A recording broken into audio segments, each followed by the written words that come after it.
it actually does exist, but I'm still writing my book the way I'm doing it, and I'm not going to search for this thing. When I was writing it, and it talks about the failsafe, it talks about when humanity entered onto the path of self-destruction, it designed a failsafe. It did it deliberately because we knew that what we were entering into was going to be so addictive. And to do this properly, we'd have to sever the memories of what we were. Because if we remembered any part of it, we wouldn't be able to do this. We wouldn't have this. None of this would exist. We wouldn't allow ourselves to do it because we know that it's wrong, completely immoral and wrong. But we needed to experience this for whatever reason.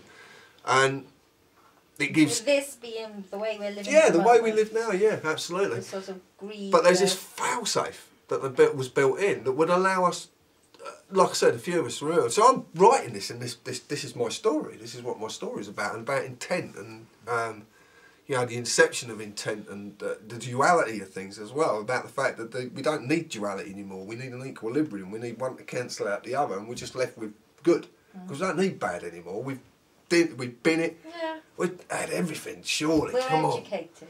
Yeah, we've had genocide, war, you know, torture, everything. There's not one part of humanity that's not lived through part of this and seen it, and you know, even down to what we do to each other on a daily basis.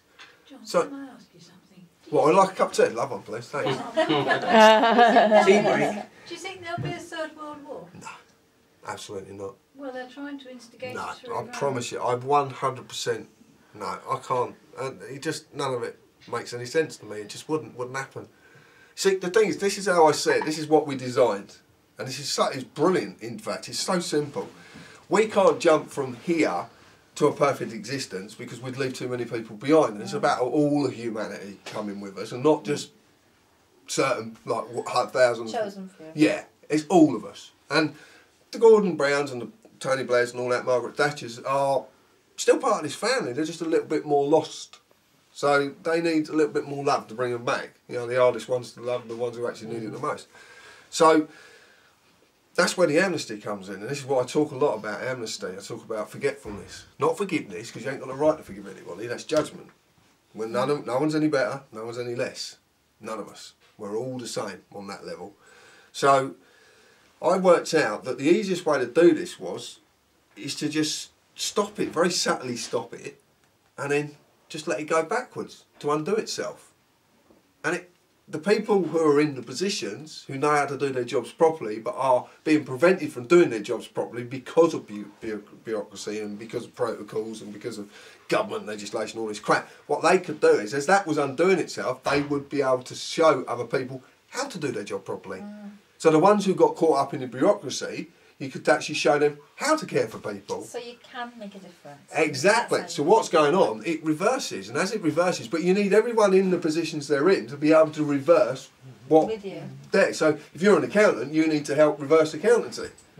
If there's a lawyer, they need to reverse. You know, I was saying to people, you want to win in a court of law, get the judge on your side. Talk to the judge morally, respectfully, and decently.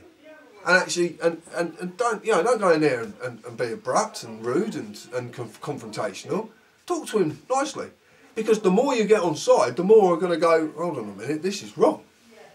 We're doing something wrong here. But it only takes one person. Absolutely. But that goes both ways, doesn't it? It takes one person to say I disagree, and it takes another person to say, well, we should do it this way, and then you just watch the flow then to see which way. Yeah, but what I've noticed is I do experiments. So what I did is I decided that when I was going to meet a police officer over something, and I knew officially what he was doing, you know, it's all right, statute, it's law, I suppose. He calls it law.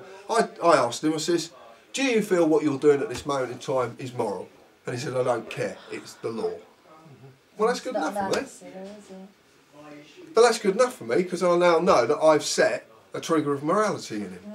I know sooner or later he's going to question what I've said. He's got to, because I've noticed once you open these triggers, you only need 2, and that's it. Genie's out the bottle. There's no going back. There ain't no going back. Once that fire's... You only need 2 what triggers? Yeah, So I've noticed it. I'm popping for a week. Excuse me. I don't blame you. Do you need one first? No, I'm going for a fag. Give me a. I'll put that in the kitchen. I'm going for a fag because. Any more cups? Oh.